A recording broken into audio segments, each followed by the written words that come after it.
Deep Dive Film School makes no claim of ownership of the film footage used in this episode. The film footage is owned entirely by the copyright holders.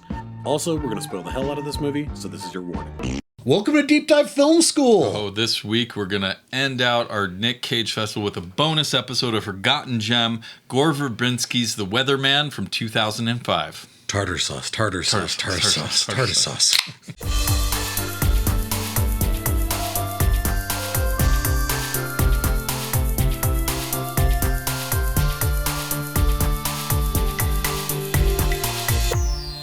All right, everybody, I am Adam Sherlock. And I'm Adam Poulter. And if you like what you see /here, please like and subscribe. You can find us on all the spaces and places that people find good media.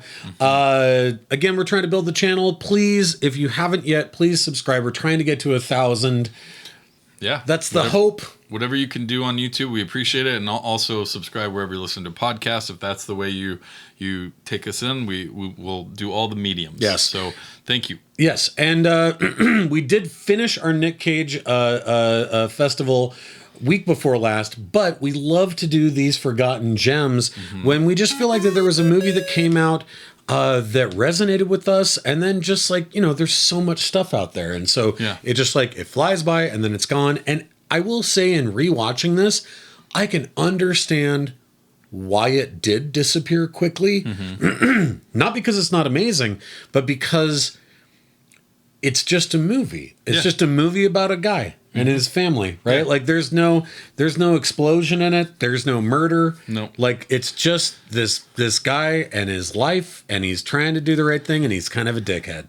Yep, he's a dick. He's definitely a dick. And that's pretty much like, and you go, yeah, like that means that it's a personal, smaller movie that you probably would have seen a lot in the 1970s and 1980s that would then become classics. But nowadays, there's just too much stuff, With the unbearable weight of massive talent coming out, he got to reflect on his career through a lot of interviews and stuff like that. And Cage revealed that his character in this movie is also a reflection of himself. I was reading this. Including his divorce, relationship with his father, changing his last name, his public perception, all the things that Dave Spritz is dealing with in this movie. Dude, the fact, I have to say, so first of all, if you haven't seen this movie, go see this movie where you watch this review. But, Dave Spritz gets shit thrown on him Dave Spritz gets shit thrown on him all the time.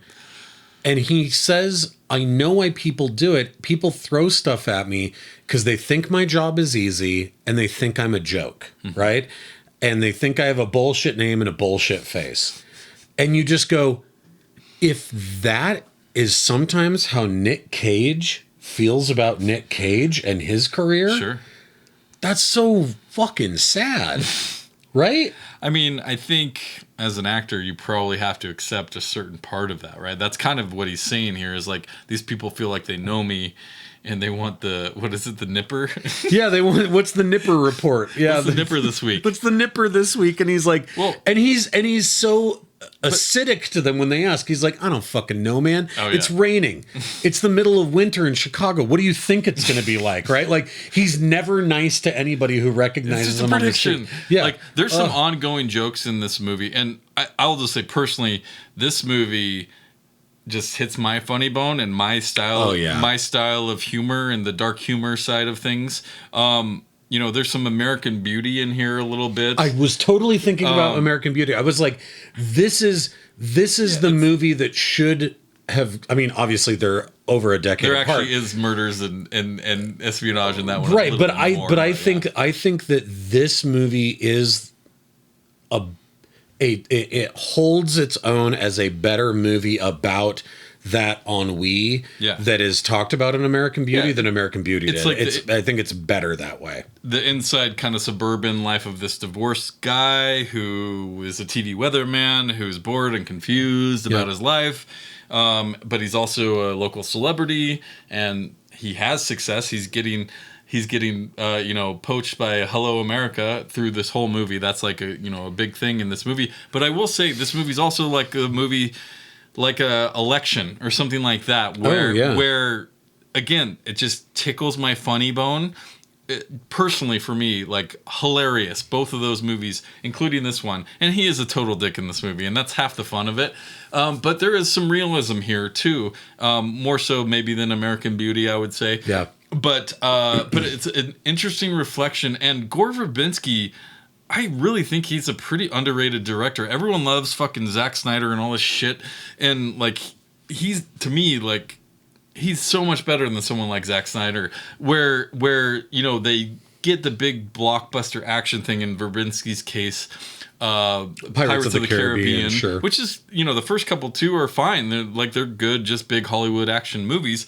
And this was when he steps away to do something like The Ring, like Rango, like this, he's excellent. Well, and it's weird to say about this because this is, like, again, very much like, it's a comedy, but it's a dramatic comedy. There are really dark moments in this movie that are sad.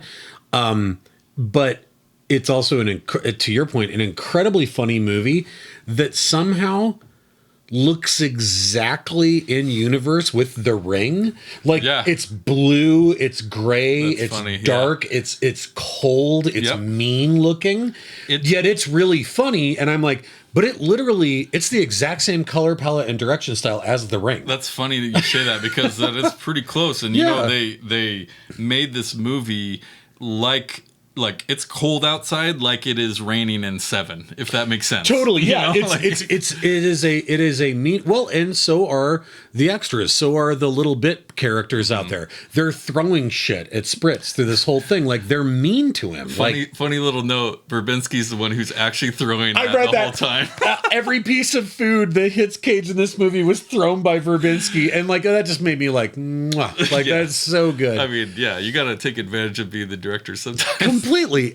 But I do think, like, to use all of this as a proxy for Cage's own experience of being an actor, and then thinking about, like, his father being this, like, you know, in Cage's case, this luminary director, this larger than life character, producer director, and that in the case of Dave Spritz, his father Robert Spritzer is this Pulitzer Prize winner, incredibly well respected author, and now he's older. And boy, I'll tell you, and I've talked about this a lot. Take people who have non-American accents that are actors and have them do an American accent, and they lose all of their charisma. Not Michael Caine. Well, I was going to say Michael Caine in particular, I think, loses a ton of charisma. Oh, really? He's cold, and he is, like, if he was regular, charisma as the character, not as an actor. Gotcha. If he was regular Michael Caine, he'd be warm, and he would be understanding to his son, and we would think of him as a character that he can actually go to when he needs help. With an American accent, he is like, you know, Hugh Laurie was like the comic bumbling sidekick in things like The Black Adder. And then you were like, American accent, he becomes House. Yeah. Right? And then he builds a whole second career as being this theory before. I've heard as being just like a massive piece of shit, right? And I think that's what Michael Caine is doing here. I mean, he's not a massive piece of shit, but he's so cold. He does not have the warmth. He is like that he normally would have. He's judgmental. He's a little mean-spirited. He has no idea where his son is coming from. And he thinks his son's been... Again, with the fucks and the sucks. Yeah. What is with the fucks and the sucks? He's 15 years old. You know, like, all of this. Like, I thought you were trying to patch things up with your ex. Like, he is so judgmental, and he does not understand what the hell his son is doing. Great, you're a weatherman. Like, you didn't even, like, so you get on TV and point at shit on a green screen. Like, it doesn't matter if he gets the Hello America thing or not. Yeah. He will continue to judge him. He sits on the letter, right? Like, that's what they're setting up here. Yep. You know, like, he sits on the letter from Hello America. Well, and he even tells him, and I love this quote, and the fact that it's from a British guy pretending to be American. He says, "That's more money than I ever made. That's a great American accomplishment." And that's what he calls it. So his brass ring, the highest thing that Spritz could possibly do, his father calls a great American accomplishment. And you're like, that's a fucking dig. I don't care how you look at it, right? Yeah, I don't know. I mean, he's obviously such an important character in this movie, and what his dad thinks of him drives him a lot, right? Like that's a big part of his identity in this movie as Dave Spritz. All the things you're saying Michael Caine is, like he's cold, all of these things. That's just Nick Cage's character to the extreme, right? I guess that's how his kids probably see him too. Exactly, that's what I'm saying. Wow, that's really interesting. I it's hadn't hard thought about that. It's hard to, you're learning from him too. So to some degree, he's doing the same things that his dad taught him. And maybe his dad doesn't, he's revered as this person, so no one ever tells him that. But, all he wants is his dad's approval in this movie. Well, and that's really interesting. And don't you also think, though, that, like, while the movie gives us the opportunity to see inside Dave Spritz's head, like, all the times that he's like, why did I do that? I'm an asshole. Why did I do that? Like, he gets an internal monologue, which we'll talk more about in a minute, but he gets all of that, and so we get to see both sides. We get to see his regret, his feelings of desperation, his desire to be loved, and then we see him be an asshole to his ex-wife. We see all of that. Whereas, or the guy in the DMV line or something. Right. Mm-hmm. Whereas I think that the Michael Caine character is very interesting because, to your point, he is very important, but Verbinski chooses to make him also impenetrable to us as the audience. Sure. We also see him just as befuddled and curious. Like there's they do the living funeral for him because he's dying. And, that's right. And, Bob Seger's he gets up and he says, Bob Seger's like a rock. And then the power goes out. It's such a brilliant. And then by the time it comes back on, everyone forgot that he was talking. So he never finishes. It's brilliant and so fucking sad. It's sad, right? And funny at the same time. It's all of those. And then later, and I think that's the only in that we get for Caine's character is that later he's listening to it in his car, but then he's still like, I don't get it. That had to happen. Like, what a perfect scene, right? It's such a perfect scene. Like, the writing here is really excellent. Like, they really have these ongoing things, like getting the fast food thrown at you, yeah. All of that stuff. Like, it's an ongoing thing, and it's really funny, but it is also sad at the same time. And I think Cage relates to that and sees that part of the movie or the script as like, okay, that's the negative reviews that I'm getting out or whatever. If or he's people talking about screaming shit at him if he's walking down the street. Well, the whole celebrity thing. Even that guy in the DMV is like, yo, you're on TV, bro. Yeah, like you belong to me. Yeah. Well, and it's interesting too because you mentioned Election, and I do see there being a lot. I don't love everything that Alexander Payne's done. Yeah. But between Election and then I would say Sideways, similar comedic tone though. Yeah. Right? Well, I think it's that sweet and the sour, right? Yeah. It's that even mix of like you might have a moment that is hilarious followed by a moment that's heartbreakingly beautiful, but then you're also going to ruin that because people are humans and they're going to say shitty stuff. Let's talk a little bit about Spritz's kids here. Can you please talk about Shelley for a minute? Shelley's amazing. I love her as a character. I think it's super important. And he really, as much of a jerk as he is, he really does want to do the right thing. Yeah. And I think that's a something that Cage, like, that's because of Cage. Like, yeah. I think because of how he took on the character.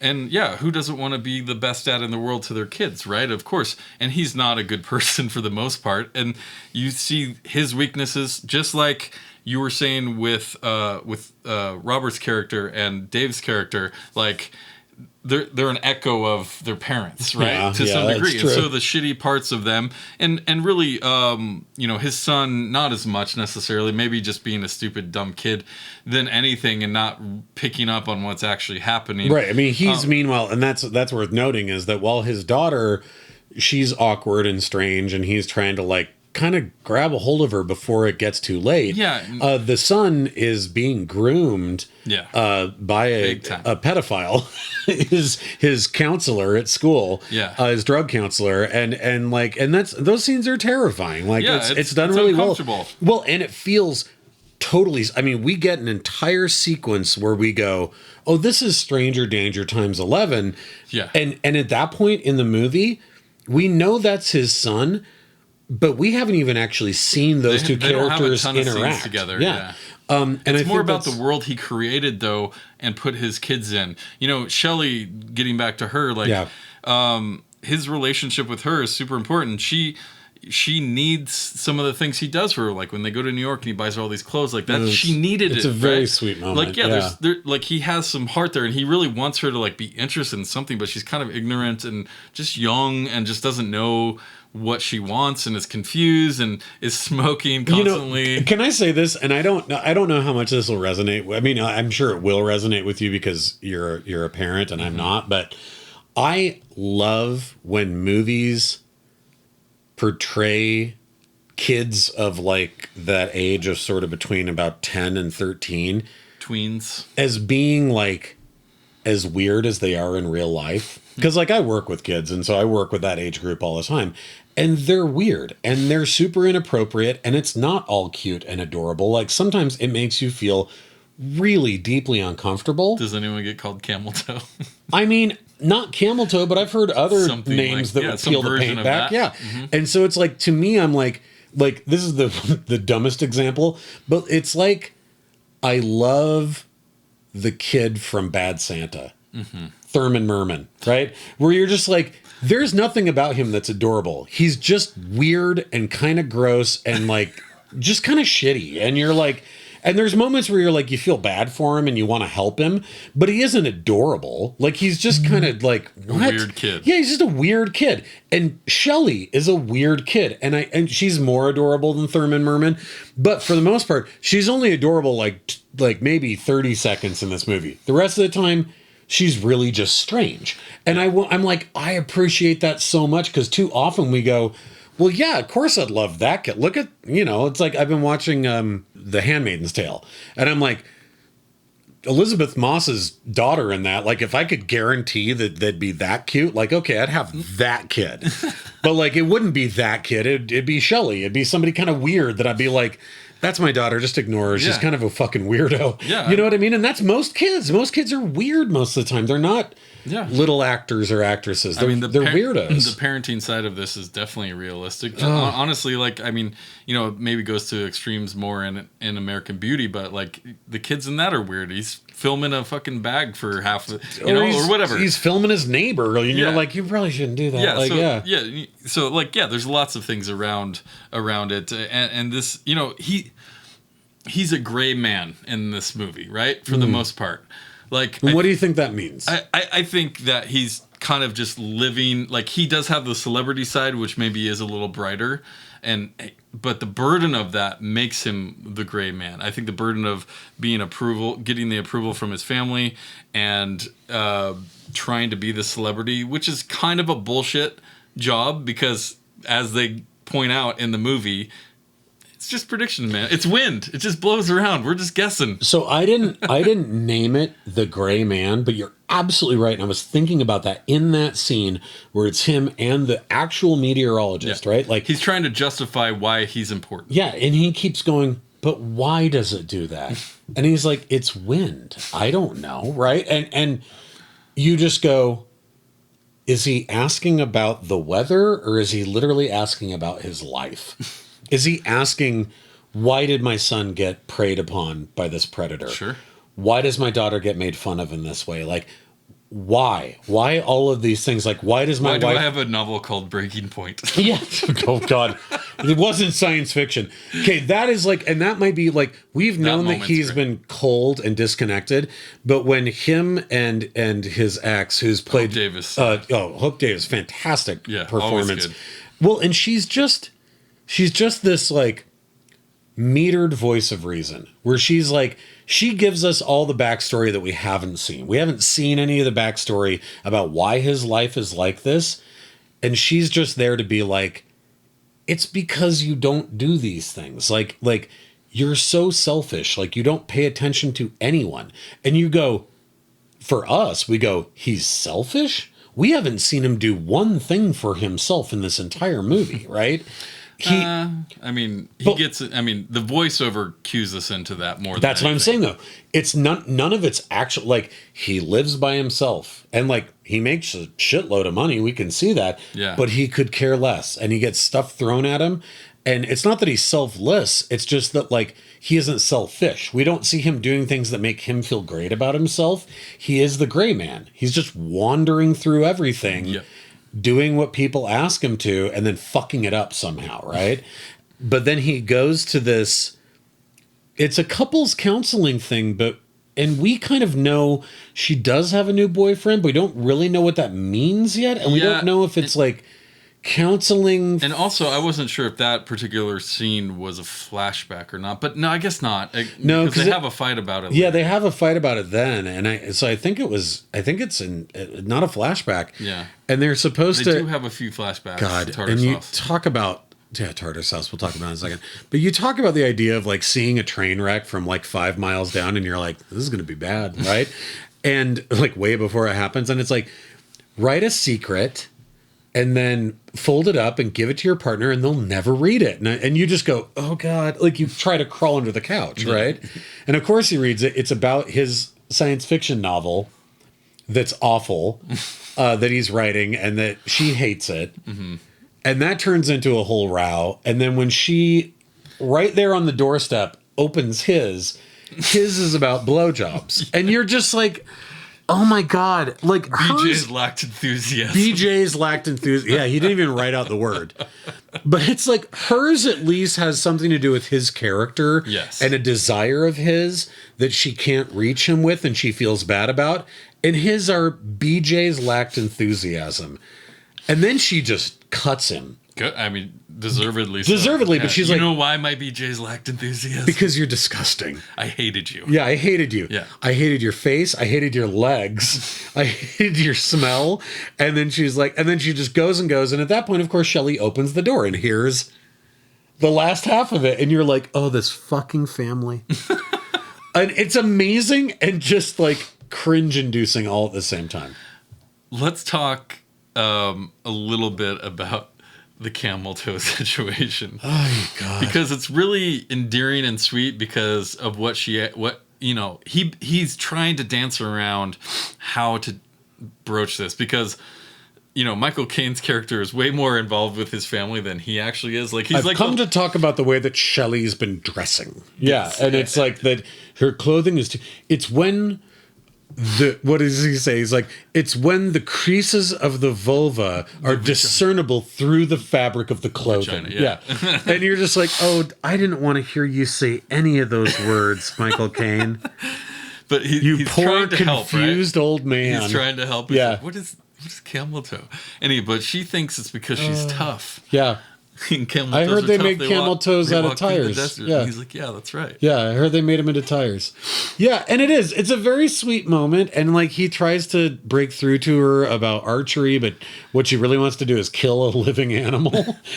You mean hunting? Yeah, again, it's very much like she's a weird kid. She's not totally okay, but like it definitely is in a sadder movie than I remembered it being, because I remember laughing my ass off at it, and there's plenty of hilarious parts, and I've been laughing. We reviewed this like 13 years ago when we just did a Damn Movie podcast show, and you sold it to me as like a laugh riot, and when I watched it, I came away like, that's a sad bastard film. I mean, it's funny as fuck, but I mean, it's funny the way that like a Noah Baumbach film is funny. Yeah. Which is like, it's funny because you have to laugh, because if you're not willing to laugh, then like, here's your pistol and we'll say goodbye now. Like, yeah. And it's more in that vein, although it does have a happy ending, but it is much more, but it can't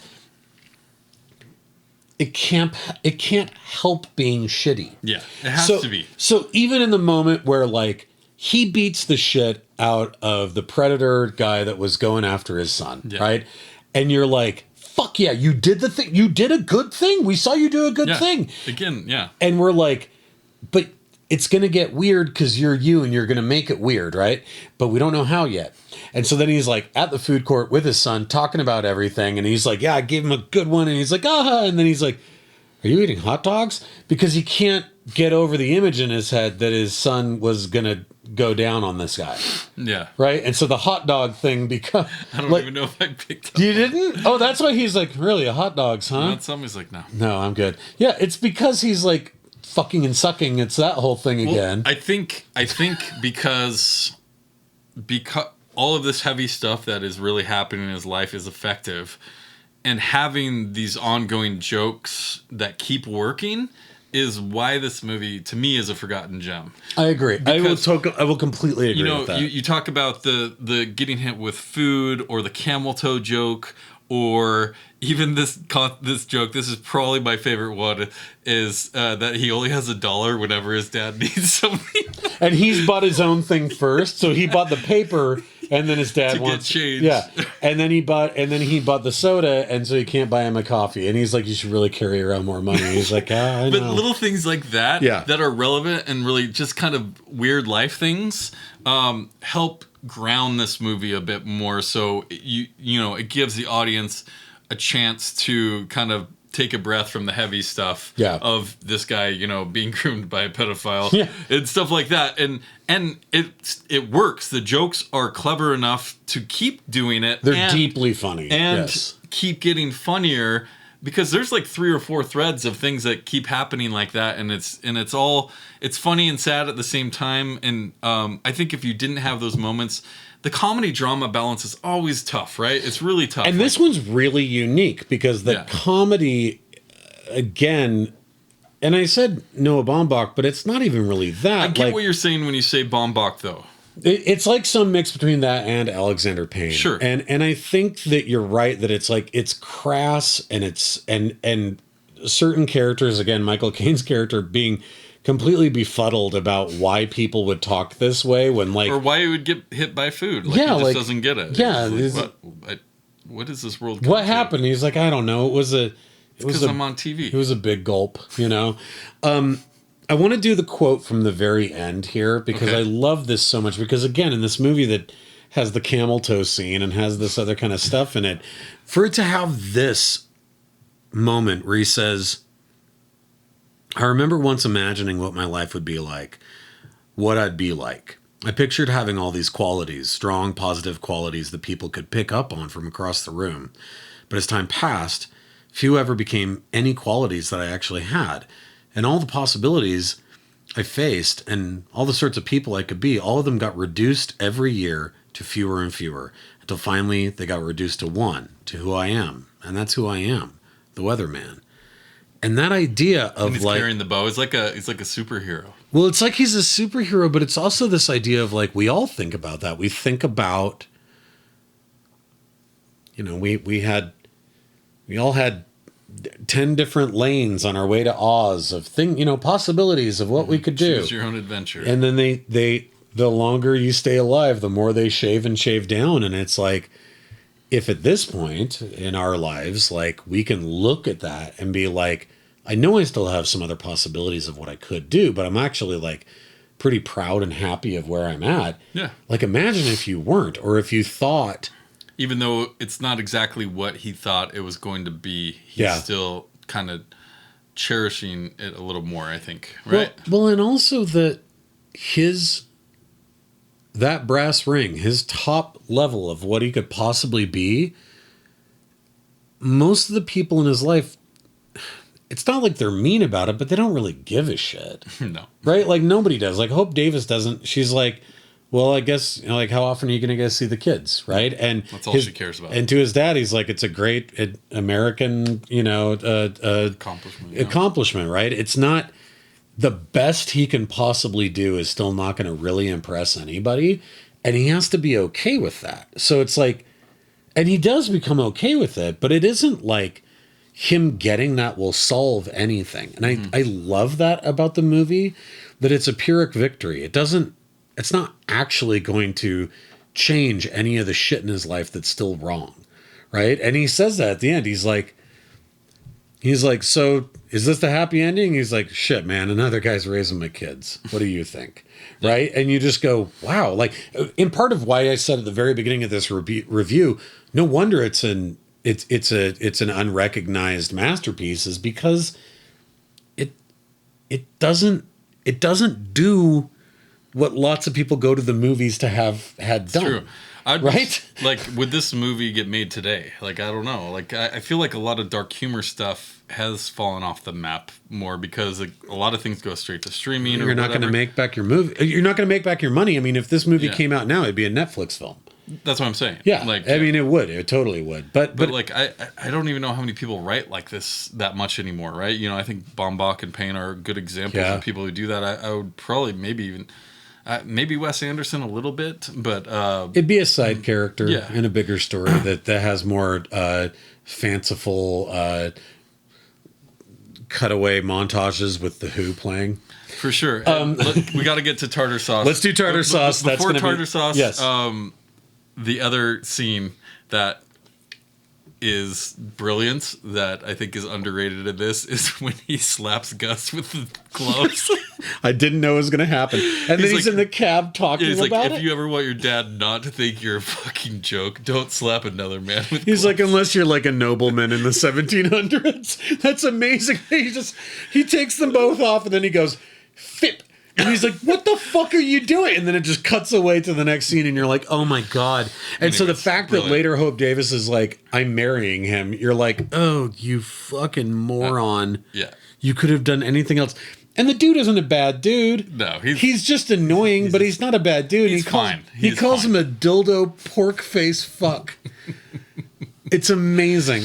Anyway, okay, tartar sauce. Tartar sauce. So the moment that comes the closest in terms of the voiceover to adaptation, I would say that's true. Yeah, that's funny. I would say almost borderline plagiarism, in my opinion. Like it's so fucking close. It is very close. It's so close. I hadn't really thought of that.